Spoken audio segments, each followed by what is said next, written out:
الترسانة مش مجرد نادي، الترسانة اسم كبير في الكرة المصرية. والحقيقة إن الترسانة عنده جمهور من نوع خاص جدا، عنده حلم طال انتظاره حوالي 17 سنة، وهو عودة الشواكيش للدوري الممتاز.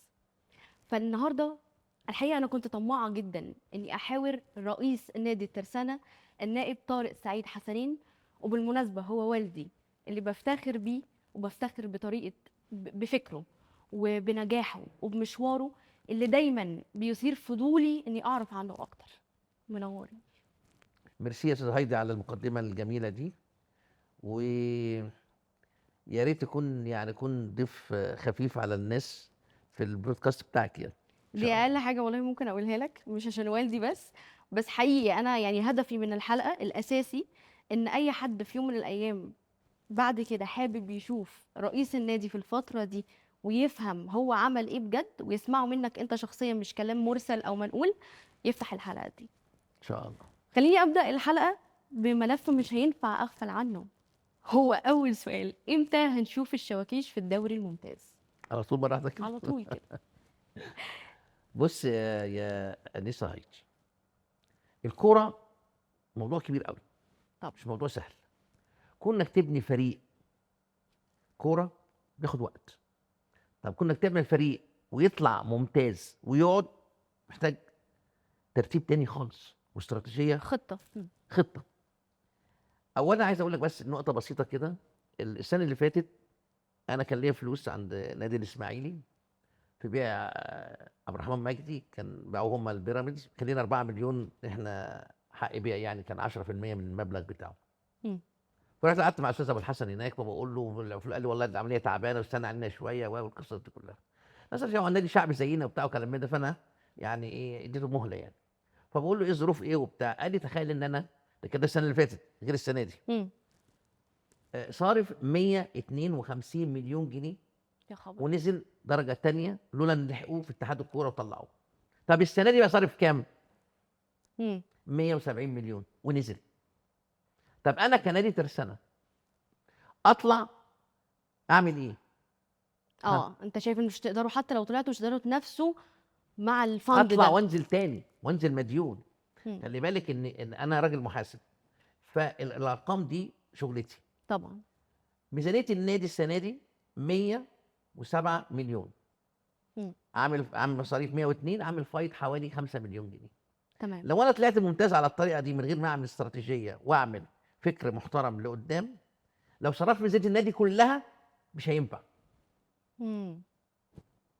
على اساس ان انا عندي الكوره وعندي 10 لعبات تانية بتصرف، وعندي عضو اساسي اللي هو بيدفع الاشتراكات، ده ليه حق عليا، ليه حق عايز ترابيزه وكرسي وحمام سباحه مكان ويلم نضيف حاجات ويوم كتير جدا، يقضيه. صح صح. فلازم اصرف عليه. مم. فانا حاطط في دماغي ان انا لا يمكن هصرف على الكوره اكتر من 25% من الميزانيه بتاعتي.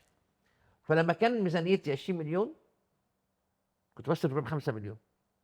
طب بقى 100 مليون اصرف 25 مليون بس. هل 25 مليون تقدر تطلعك ممتاز؟ سؤالي.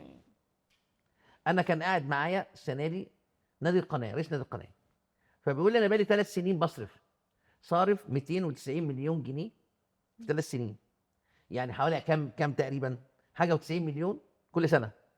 مم. فقال لي انت بتصرف كام؟ انا كسبت اقول له بصرف 30 مليون. قلت له يعني قريب منك. فالناس واخده ان القصه لا سهله جدا تطلع وبتاع وكلام منا، والترسيق تحقق الجمهور انه عايز يطلع وبتاع، بس لازم يكون في فكر مم. واستراتيجيه، ان ما ادينش نفسي وابقى زي انديه قدامي او موجوده عليها مديونيه كتير جدا تبقى معايا على ارض الواقع حتى. على ارض الواقع. مم. طب ايه البلان اللي انا عامله بقى؟ مم. انا عشان اطلع، انا يعني في بلان او نموذج انا عاجبني. زي ماجد سامي، الفرقه بتاعته والفرقه بتاعت بتروجيت دجله وبتروجيت، مم. عملوا ايه؟ قعدوا 3 سنين بس صرفوا مصاريف جامده جدا عشان يطلعوا. تمام. برضه بايه في السنه ب 70 80 90 مليون. بس لما طلعوا كان عندهم قوام فرقه محترم. لما طلعوا ممتاز بقى ما اشتروش الا 3 4 لعيبه. لانه اوريدي بنى بنى الفرقه الفرقه. وهو طالع. فده اللي انا مم. بعمله، انا بقالي 3 سنين بعمل فرقه. مم. فالسنه دي خلاص الحمد لله، يعني اول مره في تاريخ نادي الترسانه القايمه الاولى عندي فيها 20 لعيب، دي ما حصلتش. 20 لعيب. و20 لعيب محتفظ بيهم حتى بالرغم من تغير المدرب على مدار ده المدرب السنين. هو اللي مختارهم. ها. يعني لما جه احمد عيد انا قلت له تعالى قبل الموسم الجديد دي انا اديك الموسم الجاي، بس لازم قبليها تقعد معايا 10 ماتشات تشوف اللعيبه اللي انت عايزها مين. مم. فبالتالي ابتدى يرسم فكره واستراتيجيته مع اللعيبه ويشوف اللعيبه مين اللي عايزها. هو بنفسه جينا قعدنا لسه الاسبوع اللي فات مع لجنه الكوره بتاعتنا، مم. انهم الناس بتتهمني ان انا بنفرد بالسلطه لنفسي وان انا بنقي اللعيبه اه، ده وانا بجيب اتهام اللعيبه. شديد، ده عايزين برضو انا نوضحه، بقول لك يعني اهو، التدخل في الاسبوع الكوره. اللي فات انا جبت الناس وده مصور على فكره. مم. لجنه الكوره في كابتن شاكر عبد الفتاح، وفيها كابتن ابو العز، وكابتن رأفت مكي. يعني دول يعني دول خلاصه صحيح. رموز الترسانه. طب. وكان معانا احمد عيد، وقاعدين واتفقنا على اللعيبه اللي هتقعد واللعيبه اللي هتمشي واللعيبه اللي احنا عايزينها الكماله بتاعتها كام. وحتى الناشئين الموجودين من 2005 اللي هو اتلغت المسابقه بتاعتهم، في 7 8 ولاد قال لي هاخدهم منهم، هاخد منهم 5. ان هو الاتحاد بيقول لك ايه، مصرح بيك انك تاخد 5 لعيبه. ففي 8 لعيبه هنختار منهم 5. فالكلام ده كله اتفقنا عليه بلجنه الكوره مع احمد عيد بالاستراتيجيه اللي عايز يعملها وفتره الاعداد اللي هيعملها والماتشات الوديه وكل البلان بتاع السنه الجايه الحمد لله. مم. وطلعنا فيه 20 لعيب موجودين من الاساسيين موجودين، ومحتاج 6 لعيبه فقط لا غير صح، يبقى بنجيبهم. احتياجك حتى بسيط او في متناول الايدي والست يعني. لعيبه الحمد لله يمكن انا لحد دلوقتي انا تعاقدت مع 3 منهم، ناقص 3 اوكي. اللي هو عايزه، بحيث ان انا ربنا يكرم يكون عندي فرقه كويسه جدا تقدر تطلع السنه الجايه ممتاز، واخد بقى دعم عليها 3 4 لعيبه بس. يبقى انا محتاج ايه؟ مم. ارقام بسيطه مم. اقدر ان انا اشتغل بيها. لكن ما ينفعش ان انا اطلع، يعني انا بفهمك اهو، الانديه اللي طلعت دي مع احترامي ليها لو هي فرقها دي هتنزل، لو مم. فرقها الموجوده دي هتنزل بالمستوى بتاعها ده في الممتاز. لكن لو دعمت بقى بالناس هتصرف قد ايه؟ انا كان عارف لو انا عندي الفرق دي مع احترامي ليها واخد بالك انا همشي 3/4 مم. عشان العب في الممتاز. مم. هجيب لي 20 لعيب، 20 لعيب، اقل لعيب في الممتاز عايز انت 4 5 مليون. يعني انت عايز 100 مليون جنيه لعيبه بس. ده غير بقى المعسكرات، غير اللبس، غير المدربين. فداخل 150 صح، و60 عشان الناس مليون. بتتخض من الارقام، تقول لك 100 مليون ايه؟ طب ما هو يا جماعه فعلا، ما هو عقود ايوه، اللاعبين بتبدا بايه؟ مش الارقام دي كده. اه. يبقى احنا بنعمل بلان لقدام، مم. ان انا ما ينفعش كنت اطلع مم. وانزل. لا، انا عايز اطلع يبقى عندي استابيليتي، يبقى في استقرار استقرار. استقرار موجود، مم. مع الاحتفاظ بقى واخد بالك بيه ان انا عندي جميع الالعاب مستقره ما فيهاش مشاكل. يعني الحمد لله انا عندي 10 لعبات وعندهم آه طموح. يعني مثلا انا وعدني مثلا كابتن لؤي دعبس، راجل من الناس بتوع الملاكمه اللي ماسك ملاكمه. مم. الملاكمه، رئيس جهاز الملاكمه، وراجل وعدني ببطل اولمبي. فبنعد بطل اولمبي في الملاكمه من الترسانه يطلع طيب ازاي حاجه زي كده ما نديهاش اهتمام؟ اهو. ما ينفعش. وعلى اساس ان انا عندي بطل افريقيا من الملاكمه. مم. بنفس كده كابتن جمال الجندي وعدني في المصارعه نعمل بطل اولمبي لان عندي بطل افريقيا. مم. ونفس الوقت واخد بالك في الكونغ فو عندي بطل مم. بطل افريقيا. فبرضه في اللعبات الفرديه انا مهتم بيها ان هي ترفع اسم الترسانه. انت صح. متخيل ميداليه ذهبيه مثلا في الاولمبياد ديت كانك خدت كاس العالم في كره القدم. مم. طب فده هيبقى مجد كبير جدا لنادي الترسانه. ده الجزء المظلم الناس مش شايفاه. مش محطوط عليه سبوت زي الكوره، لان الكوره طبعا لا، حضرتك الناس عارف. عارفه الكوره ان هي اللعبه الشعبيه الاولى، صح. فالناس بتبص لها. مم. لكن انا الحمد لله بهتم بالالعاب الفرديه ديت لان عارف ان هي يعني مظلومه، وفي نفس الوقت ممكن تحقق لك بطولات. يعني انا مثلا نادي كبير زي الزمالك والاهلي ما فيهمش ملاكمه مثلا. مم. انا بقى عندي الملاكمه. صحيح. مم. وتميز فيها. مصارعه مثلا ما فيهمش الكلام ده، ولا انا عندي يعني في حاجات واخد بالك اساسيه والترسانه مشهور بيها. فليه ما اهتمش بيهم، وخاصه ان هم اجيال ورا اجيال مم. متعاقبين وموجودين، وفي كباتن فرق يعني قديمه الناس دي متطوعه. مم. يعني إذا كنت بتكلم مثلا على كابتن لؤي داعبس او كابتن عادل سليمان كمان في رفع الاثقال برضه احنا مميزين جدا وبناخد بطولات في افريقيا. فالثلاثه دول وعدني بابطال اولمبيين والناس ما دي شاء الله. متطوعه مم. بامانه. فمساعديننا معانا، واقفين معانا وقفه جامده جدا ان احنا نظهر اسم الترسانه. فده جانب تاني ده مش متشاف. مم. في بقى موضوع تاني بقى، ان انت الحمد لله انا بقول لك انا النادي الشعبي الوحيد يمكن في مصر اللي معلوش ديون لحد، معلوش جنيه. ده جزء مهم قوي جنيه. قوي، لان انا الحقيقه انا قريت في التعليقات ان حتى في الكورونا ما قصرتش مع حد. لا بس الحمد لله دي يعني من عند ربنا بقى ان حتى جه ساعتها كان لواء محمد مصطفى اللي ماسك المدير، فبيقول لي طب هنعمل ايه دلوقتي؟ الناس كلها ما فيش فلوس ومفيش ايرادات. قلت له طب ننزل بقى ايه؟ يعني الناس اللي احنا قعدناهم نص مده في البيت دي ننزل بقى ايه؟ مم. صرفنا لهم المرتب بتاعهم كامل الحمد لله يعني. مم. فالحمد لله يعني ان احنا بنحاول ان احنا ندي الناس بتاعتها على قد ما نقدر ونلتزم. يعني انا عندي مشكله ان انا ما احبش اقول لحد حاجه ما اعرفش اعملها من اه الاول. لو انا مش هديه اقول لك مش معيش، ما اقدرش. ما اقدرش. مم. هتاخد 5 قروش هم 5 قروش، ما فيش فصال عندي. وكلمتي واحد ناس عارفه كده، مم. حتى بالبق من غير عقل. فالحمد لله ما فيش حد لعيب ليه جنيه ولا موظف ليه جنيه عندي. والحمد لله التامينات والضرايب والغاز والكهرباء والكلام ده كله ما فيش جنيه عليا الحمد مم. لله.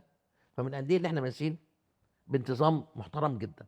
ناقص بس ان موضوع الكوره بس عايز له ناس بس تهدى علينا شويه، فهم ووعي فهم وفعلا على ووعي ارض وادراك. الواقع. بالظبط. القصه مش هتطلع وخلاص. مم. طب اطلع واعمل ايه؟ طب انا ممكن 100 مليون ده خلاص موظف بتقلب، لا موظف يقبض ولا عضو جمعيه عموميه عايز كرسي ولا ترابيزه ولا جيم ولا خلينا اسال فيهم خالص. هأثر في حاجات وطلعها تانية برضو واعمل مجلس ساعتها. شخصي بالنسبه لي واسيب النادي وامشي. مم. مش هو ده موجود؟ ممكن اعمل كده. صح. بس انا مش كده. مم. يعني الحمد لله انا يعني عايز ان انا اعمل حاجه للتاريخ. يعني هتعبنا كتير بقى، داخلين على 10 سنين عملنا نادي. يعني لا الحمد لله ده القاسي والدان يشهد بالنادي كان عامل ايه. وعلى فكره عشان الناس بس ذاكرتها زي السمك بتنسى، انا مصور الكلام ده لا كله. احنا هنحط كل حاجة، ننسى ده ايه؟ قبل وبعد موجود اهو. آه. قبل وبعد. انا مستلم النادي دوت من 9 سنين، كان مديون ب 15 مليون. الميزانيه بتاعته كان 17 مليون، ده رسمي، مديون ب 15. يعني انت اول فترة بتسد بس. بسد. مم. مم. فطبعا عملت بلان محترم كده مع اعضاء مجلس الاداره، قلت لهم انا هساعد في النادي بالاول واقف على رجليه. بس لو احنا ما قدرناش نسدد اللي احنا خدناه او اللي انا دفعته انا من جيب الشخصي، مم. انا لا اصلح رئيس نادي ولا اعضاء مجلس الاداره ينفعوا. لازم النادي يعتمد على موارده. صح. فكان لازم ابدا بمين الاول؟ لازم ابدا بالنادي. بالأسرة، بالست الاعضاء اللي والأولاد، هتجيني. الأعضاء. ده ما كانتش بتجيني. مم. ما بتجيني ليه؟ لا بصراحة ما كانش معلش أنا ما كنت بخاف أعدي من جنب النادي بصراحة. مكان يعني طب ضلمة، ما دلوقتي، فيهوش كرسي، ما فيهوش ترابيزة، ما فيهوش. دلوقتي عامل ازاي؟ لا أنا لما ده بروح في نقله الحفلات تانيه. والمناسبات، لا في أسر في مكان فكان آمن اختياري تقعد الاول ان فيه. انا اجيب الناس ازاي. مم. وانت مين اللي هيجيبك في النادي؟ انت عايز العضو الجمعيه العموميه يخش النادي ما يخرجش، يبقى عايز ايه؟ عايز كرسي وترابيزه وجيم ومطاعم. ومطاعم وحديقه اطفال كل اللي صح. اللي اتمناه انه يقعد مم. عشان ما يطلعش بره، صح. عشان يجيني ما يخرجش تاني. الحمد لله عندنا ميدان بين الشاشه 5. مم. يعني لسه حتى كان قناه النهار هتعمل معانا احنا من الانديه الفريده، يمكن عاملين معاها البروتوكول دوت، هيجي يغطوا الكلام ده كله عندنا في النادي. مم. مم. كابتن شوبير كلمني وبتاع وكده، وقلت له لا حاضر ان هي ما فيش مشكله ونساند بعض، يعني نعمل حاجه للجمهور، حاجه محترمه. هيبقى الوقت صعب 4 الصبح و5 الصبح، بس يعني مفيش مشكله. انت بتعمل ميديا، يعني تخيل انت سنه هتتفرج على الواد مثلا بيجي يتفرج عليه بال 10000، يتفرج على الماتش عندي بال 10000. مم. عدد كبير قوي. رقم مم. ما بيقول ما بيروحش الماتشات. مم. ده ما بيروحش الماتشات لانديه ثانيه. فتخيل ده ماتش مش بتاعي بيجي 10000. فانا طبعا عندي امل ان شاء الله بامر الله ان احنا السنه الجايه بامر الله في موضوع الكوره بالذات لا هنطلع بامر الله. احنا عاملين بلان كويس قوي، كابتن احمد عيد عامل شغل كويس قوي، ولاعيبه محترمه معانا السنه دي. بدليل يعني الناس يقول لك اصل اللعيبه وحشه واللعيبه حلوه ولا. طب عايز اقول لك بس مفاجاه، بس انا جاي لي كميه عروض اللعيبه الموجوده دلوقتي مش عارف اعمل ايه. محتار ما بينهم يعني. حاجه من اتنين، طب يا جماعه لو بعت اللعيبه دي هقدر اكونها تاني؟ مم. مم. مش هعرف. انك تكون فرقه تبقى صعب. مخلصة ليك لا كمان دي حاجات كتير وتبقى. جدا، خلي بالك ان ممكن لعيب يكون كويس جدا ومكسر الدنيا بره ويجي عندك كميته ما تمشيش معاك. دي مهمه قوي. طبعا. اوضه اللبس ذات نفسها فيها انسجام ولا لا؟ مم. الولاد الموجوده خدوا على بعض بقى في هارموني بينهم ولا لا؟ ما تنفعش تجيب 20 واحد من بره وتقول خلاص انتوا العبوا، لا الكوره مش كده. هو عالم تاني، في لا ده موضوع عالم تاني. جوه. صح. موضوع تاني، لازم يكون صح. في انسجام، ولازم في اللعيب الكويس الحريف والناس واللعيب الفت اللي عنده محتاج على اللياقه البدنيه، واللعيب اللي هو عنده خطط، واللي عنده مرونه تكتيكيه، قصص كتير قوي عشان تعمل فرقه. مش انت بتختار احسن 11 لعيب وتجيبهم تلعبهم، لا. كان الاهلي كان كسر الدنيا مم. باللعيبه اللي عنده دي. مم. يعني محتاج فتره يبقى في هارموني بينهم مم. ويبقى في انسجام. مش مره واحده هيحصل كده. ممكن السنه الجايه مثلا يبقى عنده يعمل شغل كويس، مم. لكن مش من اول سنه. فده اللي احنا عاملين بقى لنا 3 سنين وبنطعم بالناشئين. مم. يعني اول مره انا عندي مثلا 3 4 ناشئين بيلعبوا اساسي، ما كانش موجود قبل كده حد بيطلع لك من الناشئين. ان صح. اهتميت من تحت، ابتديت من مم. تحت اطلع ناشئين. فيقول لك مثلا ما تجيب الناشئين وتلعب، يا عم الناشئين تطلع تحرقه، ما ينفعش. مم.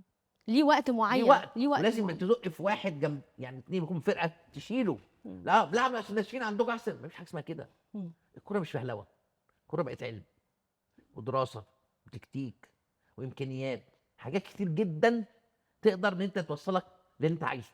ده في موضوع الكوره. بس الاهتمام بالناشئين كده كده طبعا موجود. ما يعني ينفعش عايز نغفل اقول لك على عنه. حاجه، انا دلوقتي عندي مثلا دكتور بدر شحاته، من الناس يعني دكتور تربيه رياضيه ومن الناس الاعلام في التدريب. فراجل قلت له من كام ده، مثلا بقى 3 4 سنين، قلت له تعالى انا عايزك تمسك اللي تحت مم. عشان تطلع لي الناس من تحت صح. ابن نادي بقى. ابن لا، من اساسيات بقى اللعيب. مم. اللعيب كان بيطلع لي فوق ممتاز مش عارف يقف ازاي في الملعب. مم. مم. فقال لي يا عم الحاج، قلت له لا، انا قناعاتي الشخصيه احسن المدربين اللي يمسكوا من تحت العيال الصغيره 10 11 سنه واللي يتعلم. طب. هو اللعيب وصل 16 17 سنه يتعلم في ايه؟ ما خلاص صح. ما ينفعش. مم. ففعلا ابتدينا من تحت، مش كده اللي طالعين من تحت عندنا لا، مم. في اللي طالع بقى مختلف، عشان بس اشبك مع الفرقه اللي انا عملتها ويبقى في استمراريه للطلوع بعد كده. لا الترسانه يبقى موجود على طول في الممتاز، ما ينزلش بعد كده. مم. فده كله فكر محتاج وقت. هي الناس بيبقى عندها غضب شديد، يعني مثلا اهتموا بالناشئين، ما هو انت حقيقي لو ما اهتمتش واهتم بالشيء وانا بالناشئين هصفر كده خلاص هيطلع ناشئ. ايوه ومش طلعهم كلهم فوق يعني الفريق الاول مش هينفع مره لازم واحده. واحد واثنين وداخل ذكي بيهم، وطلع ناس اعارات ويرجعوا لي تاني عشان يسقلوا بره. موضوع كبير قوي ان انت تعمل فريق كوره، مش موضوع سهل في ظل الظروف الحاليه كمان. ان انت بتجامل فرق قويه جدا، قويه امكانيات، امكانيه علاقات، بيصرفوا على لعبه واحده، فده بيفرق كتير. مم. يعني مثلا خلينا مثلا في الفرق اللي طلعت، فرقه القناه مثلا، هل انا امكانياتي زي فرقه القناه؟ لا. هل انا امكانياتي زي بترول اسيوط؟ هل انا امكانياتي زي دابير الاسمده؟ كلها امكانيات جامده. طب عيني في فرقه تانية اقوى مني وصرف اكتر مني ما طلعتش، الناس ما هجمتهاش زي ما بتهاجموني كده. يعني عندك السكه صرف مصاريف غير طبيعي فوق 70 مليون. مم. مم. الاتصالات، اتصالات دي انت اغنى من الاتصالات بتصرف عليها على الفرقه، ما طلعتش برضه. وفي نفس الوقت انت كويس ان انت يعني محافظ على اللي انت فيه. يعني في انديه تاني هتتجنن عشان تطلع. يعني مثلا المقاولي الاولمبي مثلا من الانديه العريقه، وخدت قبل كده مم. بطوله بقى لها سنتين بتصفي وتنزل، ما طلعتش برضه، طلع بدرجه ثالثه. مم. السويس بجلاله قدرها وصولمانها وهيلمانها مش عارفه تطلع. المريخ مش عارف يطلع. الانديه كلها يعني صعبه، ليها تاريخ والأندية واكيد عايزه شعبية. تعمل ده بالظبط بالظبط. فانت محافظ على الكلام ده كله، ان انت بتعمل كيان، وفي نفس الوقت محافظ على الايمج بتاع النادي موجود.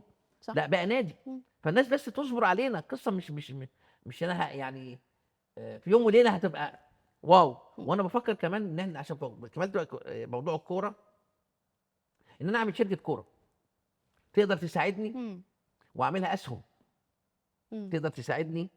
انا بعت للوزاره كيفيه عمل شركه كوره، موافقه يعني، يوافقوا لي يعني. مم. فمستني بس الموافقه بتاعتهم، ابتدي اطرحها اسهم، بحيث لما اطلع فوق، واخد بالك، عايز استمراريه بقى، وان انا يكون عندي امل اعرف ان انا استمر. مم. انافس بقى، مش مم. اطلع وخلاص. ما لازم يكون عندك طموح. مم. فالطموح ده بيبقى عندي ليه افكار. مش انا بكل انا اطلع واقعد في المركزي انا مش عايز انزل، لا انا عايز انافس. طب هتنافس ازاي؟ عايز امكانيات. طب كده تيجي ازاي؟ طب ما نطرحها اسهم، واسم الترسانه كبير مش قليل، مم. نقدر ندخل فينا راعي واثنين وثلاثه معانا. لا قصه فيها بلان كبير. هو يمكن بس يعني اختلط على ناس الامر في حاجه، او اتعشموا يمكن زياده بالوعود اللي كانت في الاول انه احنا هنصعد، ومش لا بقول احنا ان الوعود، بنحاول، لا انا مش بقول ان الوعود كانت كاذبه، ولكن بنحاول. بالظبط انتوا يعني قلتوها احنا على سبيل في انه وقت من الاوقات، احنا الاول، انا في وقت من الاوقات يعني كان اول ما جيت ساعة علاء نوح، خلاص الدقيقه 86 انا كسبان 1-0، انا بربط الجرافطه عشان انزل، خلاص انا طلعت، دخل فيها جون في الدقيقه 87. طب اعمل ايه طيب؟ أي. يعني في صحيح. كذا سنه انا بنافس، مم. ما فيش حظ بقى. يعني كمان بخطب من الناس اللي بختنا مش كبير مم. يا صراحه. وبرضه الملعب بتاعنا برضه يعني ايه، يعني مش عايز تقول مشيها بختنا مش مشيها حظ. مشيها حظ. فلا احنا بنحاول ونقاتل ان احنا نطلع. وانا اول واحد يعني، مثلا يعني لو الناس بره زعلانه ايراد، انا زعلان 24 ايراد عشان مش فعلا. ممتاز. ده حلمك ده اصلا حلمي اكيد. ان نطلع. فان شاء الله، لا انا بوعد الجمهور ان شاء الله، لا السنه الجايه هتبقى سنه الصعود بامر الله. بامر باذن الله، الله. صعود من غير نزول بعد كده. ايوه باذن الله. كنت قلت لي قبل كده ان الاعضاء الجديده هي اللي دايما بتبص على النواقص وما بيعجبهاش حاجات معينه اكتر من الاعضاء القديمه اللي شافت بقى النادي على اصله. يعني انا عندي مثلا 35,000 عضو اللي هم اكتف وبيجوا، امم. فيهم 30,000 عضو قدام، فدول شافوا بقى القصه كانت عامله ازاي وبقت ازاي. الجداد ما شافوش، فبالتالي هو عايز احسن، وده من حقه يعني. ده من مثلا حقه بس ايه، اكيد. طموحه عالي شويه، فيعني امم. لازم امكانياتي على قد امكانياتنا، سنه يعني. طبعا اه. نحاول نحقق حاجتهم على قد ما نقدر يعني. مم. فدايما هم عندهم شغف اكتر من الناس اللي كانت موجوده. الناس اللي قدام شافوا كان ايه وبقى ايه، ايوه فمتمهلين القصه يعني صابرين علينا. مم. تانيين حمايين شويه. ايوه حمايين شويه. طيب انت قريب قوي من الناس في النادي. الحمد لله. يعني انا حتى بلاحظ ده ان انا قاعد انت على الباب. بالظبط كده يعني. في رئيس نادي قاعد على الباب، انا قاعد على الباب. انا حتى لما جيت لك مره استغربت، يعني اللي هو انا فاكراك الاقيك في المكتب. عشان طيب بقول لك زمان برج عاجي ورئيس النادي محدش بيشوف، انا قاعد على الباب، انت بتجي تشكي لي اي حاجه، او الحقيقه فعلا لا، ما الناس عنديش بتيجي مشكله. عادي بمنتهى الاريحيه. انا عندي بنتي مش عارفه انت اصلا مركز ازاي في كل ده. طب حاضر هنشوف كذا، هنكلم كذا، روحي لكذا. فده بيخلق حاله من الالفه مع اعضاء النادي. ويمكن كمان انت كنت قلت لي انه اعضاء النادي ما عندهمش، في نسبه كبيره قوي ما عندهاش مشكله مع الكوره. ان انت لو خالص. جيت عملت تصويت اه يا جماعه لو انا عملت فوتنج بس ده صعب قوي. لا انا اقول لك الفوتنج اهو 95% ما تفرقش معاهم الكوره. ياه. النادي والله. في اللي الترسانه. فرق معاهم الاعضاء اللي بره النادي وهم مش اعضاء. بس نادي ترسانه نادي كوره، وخاصه النادي ترسانه من الانديه الشعبيه اللي ليها تاريخ، فبالتالي تصنيفها في البث وبتاع وكلام منا بعد الزمالك والاهلي، قوي جدا فهتلاقي طبعا. نصيبها من الكعكه بتاعت البث والتلفزيون والاعلان نصيب كبير مش قليل. مم. فهي هيفرق معايا مم. انا في اللي جاي ان شاء الله. مم. طب ايه اكتر الحاجات اللي بتواجه الاعضاء دلوقتي؟ اغلب مشاكلهم لما بتسمعهم عايزين ايه؟ هو بص بتبقى يعني اختلافات كتير. يعني مثلا اقرا حاجه مأرقه من اعضاء الموضوع القطط. الموضوع ده يا جماعه كل انا الانديه. انا بصراحه موضوع القطط دوت يعني على اخر حاجه انا لسه متعاقد مع الشركه الاسبوع اللي فات مم. انها تخلصنا من القطط بطريقه امنه، يعني عشان ما يأذوهاش امنه يعني وكده. ورحيمه طبعا، لان كائن عشان حي طبعا وعايش رفق معانا يا الحيوان جماعه وكده يعني. يعني. فالراجل متفق معانا ان هو خلال 3 اشهر خلصنا من القصه دي، مم. فربنا يسهل. بس تجربه هي جديده. انا يعني حابه بس امنشن ان هو فعلا في كل الانديه. وعايز مش عارف يعني انت برضه مشكله مش عايز تتعامل معاهم معامله سيئه. لا طبعا ما ده طبعا ينفعش. ده يعني حرام يعني. اكيد. وهي على فكره يشوف ناس تقول لك القطط، وفي ناس بروح النادي ليهم نامين على جنب بدون اكل. بياكلوه. ففي جزء كده وفي جزء كده، طب ما احنا معامين فيهم يعني. ايوه لا، المنطقه دي خطره وما ينفعش حد يجي جنبها. بص الحقيقه يعني انت كوالدي انا لازم اشيد بصلابتك النفسيه. لان ما شاء الله ما شاء الله يا بابا انت فعلا ما بتتاثرش بحاجه، لا بكلام سلبي ولا بانتقادات. وانت يمكن من اكتر الناس اللي دايما بيجي لها انتقادات على كل حاجه. لان طبعا انت في العمل العام يعني انت معودنا على كده من زمان. ويمكن لو انت ما كنتش كده احنا ما كناش هنبقى كده، كنا هنبقى هشين او كل حاجه برضو بنتاثر منها. بس حقيقي حقيقي انا بحييك على الصلابه النفسيه دي. انت بتشوف او بتتعامل مع الانتقادات دي ازاي؟ ابدا يعني بصي، لازم الانسان يكون عنده اولا ثقه بالله سبحانه وتعالى، ده أول حاجه. تاني حاجه ثقه في نفسه، ان انا بعمل حاجه انا بحبها، وبعمل حاجه باللي جوايا انا عايز اعمله، يعني على الوجه الاكمل. مم. وحتى لو في انتقادات بتنتقدنا، انا احاول يعني عارف انا بضايقني ايه ان انت بتنتقدني بس. طب ما تقول لي ايه الحل؟ هم. احبك جدا، تعالى قول لي والله انت فاشل في كذا وكذا وكذا وريت تعمل كذا. محدش بيعمل كده. ده اسلوب من الناس العجزه. مم. لكن لو انا عايز بقى حد بقى قوي يقف قصادي ويقول لي والله انت عندك مشكله في الحته الفلانيه، بس انا كنت عملت كذا وكذا عشان كذا، ويترجم لي الكلام ده كله لارقام. انا راجل بتاع الارقام. ليه؟ الارقام ما تكذبش. انا ما بحبش الكلام المرسل. هم. بحول كل حاجه في حياتي الارقام. ده يساوي كام؟ وهيساويني هيخسرني ولا هيكسبني؟ بقى في توتال الارقام لما بترجموا الارقام. مم. فلازم يكون عندك ثبات انفعالي. مم. ما كنتش ثبات انفعالي ما كنتش نجحت في حياتي. انا مريت ظروف عمليه جدا حتى في حياتي العمليه. بعد ما توفى والدي بتاعه ما كنتش انا صلب وقوي، ما كنتش عملت الحمد لله اللي انا وصلت له. طبعا فترات صعبه قوي كانت قوي. صعبه وانت تاخد فيها قرار ما فيهوش فصال. فدايما تاخد القرار حتى وما ترجعش فيه. مم. مم. ما ترجعش في قرارك. مهم قوي انك ما ترجعش فيه دي، لان في ناس كتير جدا بتتاثر باراء الاخرين. خش بقرارك وانت ماشي في السكه لو لقيت فيه بعض ديفوهات حاول تعدلها بنفس ما قرارك ونفس اتجاهك، لكن ما ترجعش من اول السطر تاني وتبدا، عمرك ما هتوصل.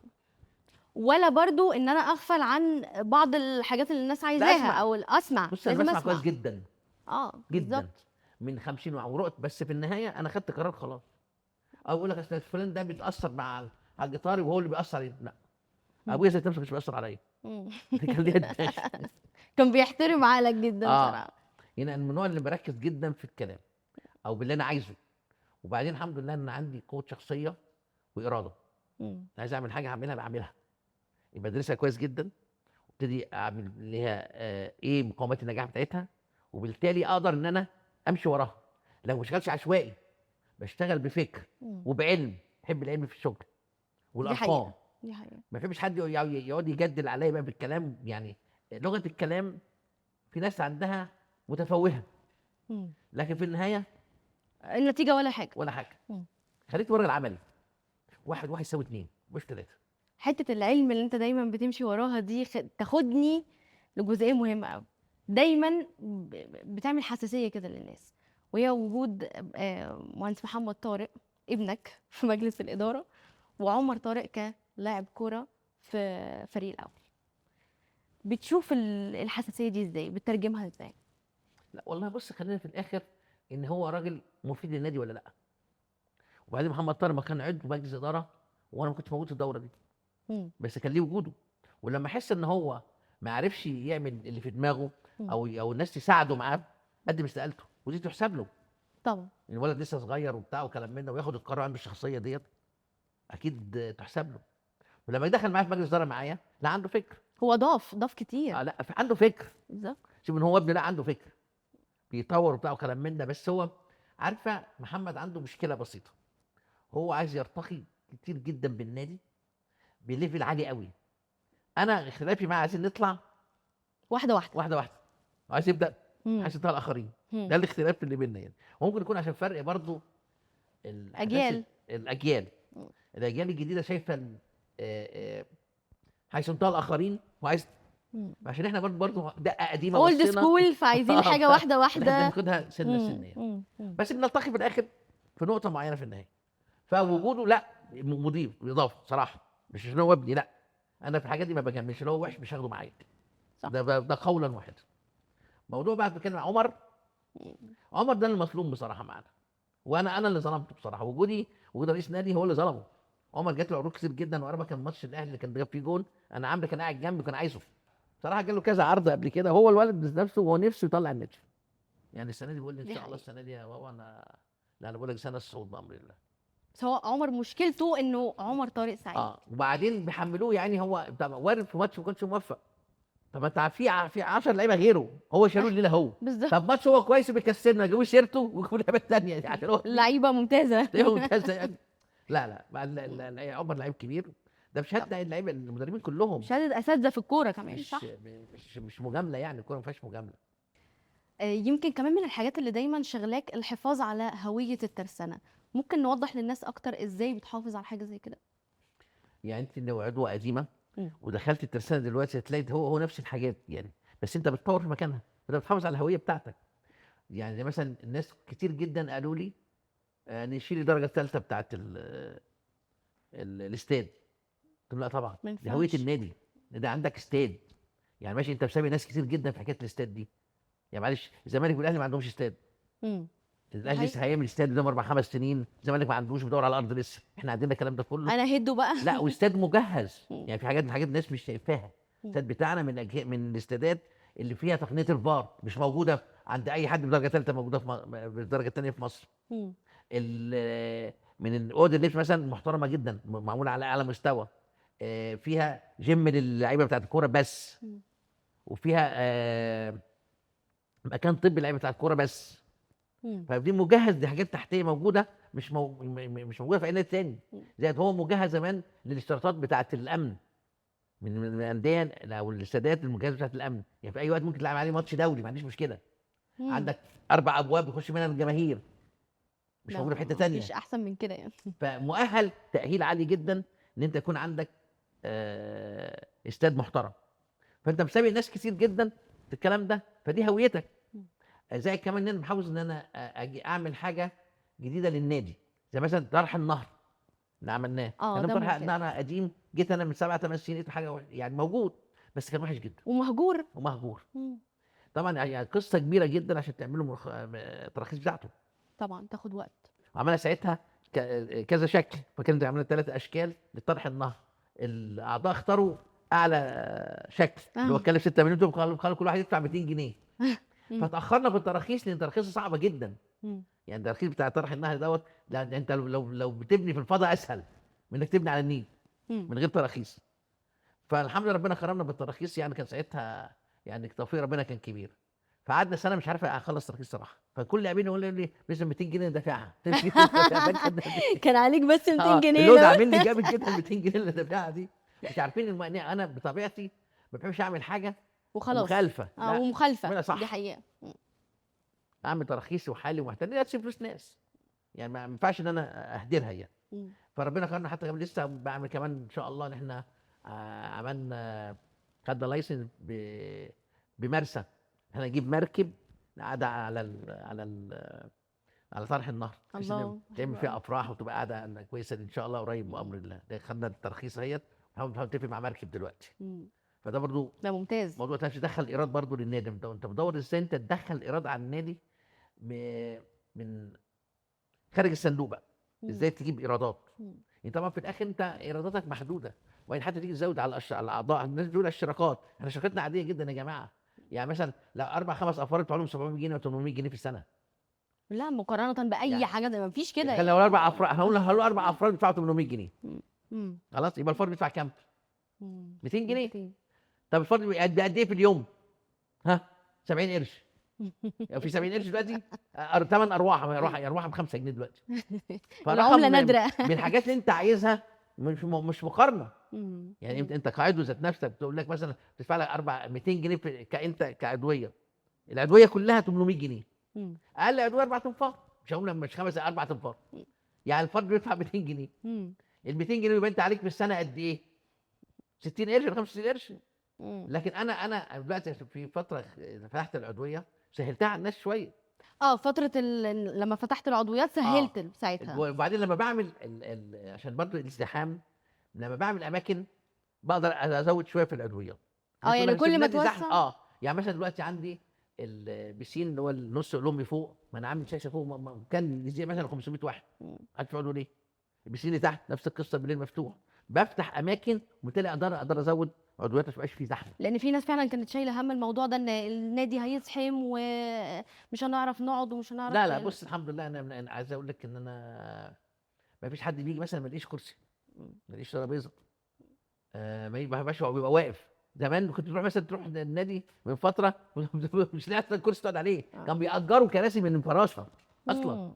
ما الناس دي اتنست، عشان كده الناس بتوع زمان عارفين ايه اللي كان بيحصل كده دلوقتي بيحصل لكن ايه. مش هنقبل اعضاء جديده على حساب اعضاء قديمه ان هو يبقى الدنيا زحمه او لا مش عارفين انا يقعدوا. يعني بعمل تناسق مم. لما افتح حدويات. يعني عايز اقول لك على حاجه، البوابه بتاعت المترو مم. بقى لها 20 سنه ما اتفتحتش. مم. اماكن زودناها اهي، ما ده باخد كم كبير. صح. البوابه ناحيه عمر افندي مم. كان بره برضه فتره كبيره جدا. شوف دلوقتي عامله فيها ازاي، وده عايزه اماكن برضه. مم. فانت كل الابواب انت فتحتها. مم. الابوابين دول كانوا مقفولين قعدوا 20 سنه. الحمام اللي هو النص اولمبي دوت قعد مهجور 20 سنه. محدش حتى جرء انه يعمله. مم. في ناس كتير بتسأل هو ليه مغلق اغلى فترات طويله. لا مش مغلق، اصل ايه هو دلوقتي الناس بتعوم في الشتاء.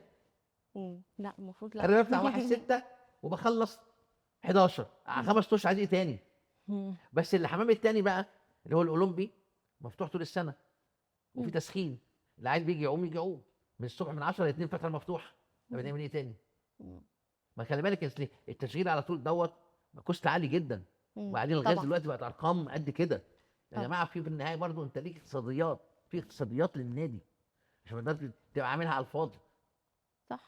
زي عارف انا كأن. عملت كده فتحت واخد بالك هتلاقي في الشتاء 5 6 بيعوموا مم. بس. تكلفه بقى قد كده صحيح علي. صحيح. لا المفروض هو من 1/6 لحد 11 عايز ايه تاني؟ مم. لحد ما الدنيا بقى تبتدي تشتي. مم. 5 اشهر يعني ده هنعومها يعني الناس كلها. هل في خطة لوجود فرع جديد لنادي الترسانة؟ ده بفكر فيه جديا. ان فعلا. شاء الله هنعرضه على الجمعيه العموميه الجايه اللي هي تبقى في شهر 11 دي.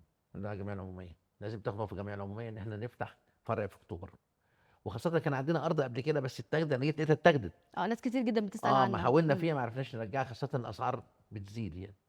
فان شاء الله لا انا هناخد حاجه فرع كده، بس تاخد موافقه الاعضاء، بحيث ان اعمل اللي يبدا معايا من الاول هيبقى ليه عضويه قليله، يعني يبقى بسعر تخفيض مخفض. كويس، بحيث انه يساعدني في الاول ان انا اخد تخصيص. طب ما خدت تخصيص الارض واستلمتها، لا هقدر اي بنك يخش معايا في استثمارات، لا قصه مختلفه خالص بقى. طموحنا ان شاء الله نعمل حاجه جامده يعني ان شاء الله. بس ده عايز دراسة برضو طبعا طبعا، طويلة بس يعني. البدايه اجيب الارض. انت مم. هتجيب الارض ازاي؟ مم. لان انا مثلا اقدم لي مثلا على 15 فدان، 15 فدان دول بقد ايه؟ مم. زي النادي مثلا بتاعنا دوت، ف 4000 مثلا بتاع 60 70 الف متر، مم. بقى المتر دلوقتي مش هيقل على 5000 جنيه، مم. يبقى عايز كام؟ 350 مليون. طب 350 عشان تاخد ارض 10% 35 مليون. طب 35 ايه رايكم يا جماعه؟ هندفع كل واحد فيكم 1000 جنيه، ب 35000 العضويه ب 35 مليون، ايه رايكم؟ يعني بتيجي كده. مم. وانا على جماعه وافقوا جماعه كان مبدئيا نعمل كده، خدنا الارض هنقدر بدايه. مم. لازم موافقتهم، بس اعتقد يعني دي ممكن تبقى يعني خطة مؤجلة شوية، علشان احنا عندنا حلم اقرب شوية يعني، وهو الممتاز، ولا لا ده ماشي، بيشتغلوا مع نمشي مع بعض؟ بعض ايكوال مع بعض مفيش مشكله. مم. لو الجامعه العموميه الجايه دي شهر 11 ان شاء الله. مستعد للانتخابات؟ انا بص، الحمد لله انا ما بخسرش انتخابات، الحمد لله رب العالمين. الحمد لله. وعندي ثقه كبيره جدا في اعضاء الجمعيه العموميه، في بينا يعني تناغم كده وفي كيمياء. هم يعني وثقوا فيا الحمد لله، وصدقوا معايا وانا صادق معاهم، عارفين بقول بعمل حاجه بعملها. فالحمد لله يكفي الانسان. المره اللي فاتت انا قاعد مثلا بيجي ناس بتغنى، حضرتك انت القائمه بتاعتك مين؟ مم. احنا عايزين قائمه طارق سعيد.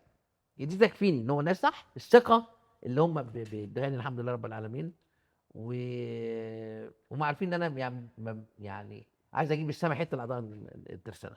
مم. يعني ده واصل لهم، يعني ما تسيبك ان كم واحد بيهاجمك على على على الفيسبوك او الفيسبوك، ده غيره. كله ده ما انا مم. ما وكل الناس بتتعرض له هو كمان ده يعني، وارد. بصي ما فيش حد ما هيتفق بيتهاجمش يعني. عليك. صح صح.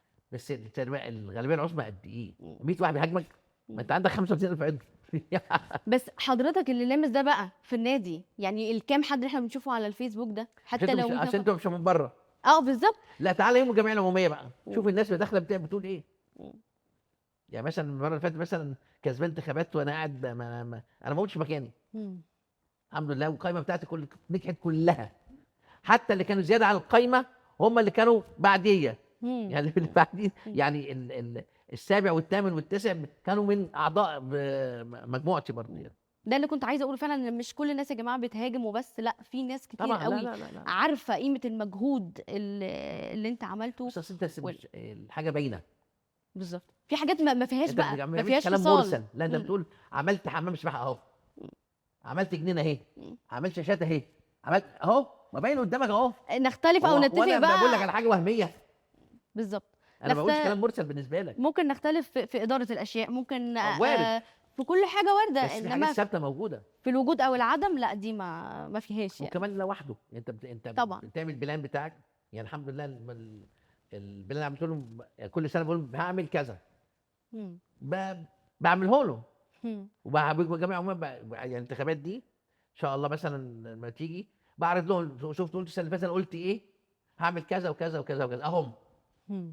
السنه الجايه ان شاء الله ومره الاربع سنين هنعمل كذا وكذا وكذا، وحاسبونا عليهم الفتره دي. مشارك الاعضاء معاك، وعلى فكره ده مهم جدا طبعا جدا يعني. لا، وبعدين في ناس كتير بتفهم دلوقتي الناس طبعا بص طبعا. الفيسبوك والاعلام والميديا ما خلتش في حد بعيد. توعيه عاليه. صح. مش واحد مش حاجه اسمها حزب كده مش عارف حاجه، لا حزب مم. كده ادرى واحد بكل حاجه، حتى لما حد ما يجيش النادي بيبقى عارف، مم. حد مم. بيقول له. وبعدين الحمد لله ان الاعضاء عندنا لا بتيجي النادي، بتيجي بقى لا العدد بصراحه كتير. بتيجي. مم. وده مساعدني ان انا اروج المطاعم اللي عندي والمحلات وبتاع، كانت بتعمل لي رواج مم. وكافتريات وكده يعني. يعني انا بعد كوادر طبعا، في منهم محمد طارق طبعا من الناس الكفاءات العاليه جدا، ومعاه محمد الشاذلي موجود. دول برضو امل النادي، وعند وابن عادل سليمان مم. برضو من الناس الكوادر الكويسه جدا.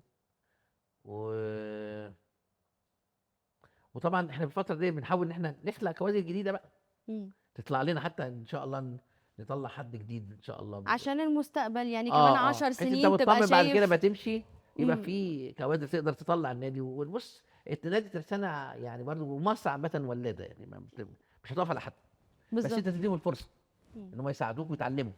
اهم حاجه بس الجيل الجديد ان هو يكون آه يعني هو عنده علم، بس لازم يكون عنده خبره برضه، مم. وياخد الموضوع ستيب باي ستيب. ما تقولش الامور مره واحده، القفزه مره واحده دي صعبه. مم. حتى اللي معاك يقدر يستوعب، صح. لان دي مهمه. بس انت مرسل ومستقبل، انا مرسل بدي تعليمات وعملت كذا وكذا وكذا. المستقبل الناحيه الثانيه اللي هو الاعضاء الجمهوريه لازم سنه سنه، مم. مش مره واحده. فتلاقي الامور في النهايه التقينا في نقطه معينه، وبقى في هارموني بيننا، مم. وفي حب وفي تعاون وفي الفه، في خوف على النادي. كلنا بقى خايفين على نادينا، ده نادينا.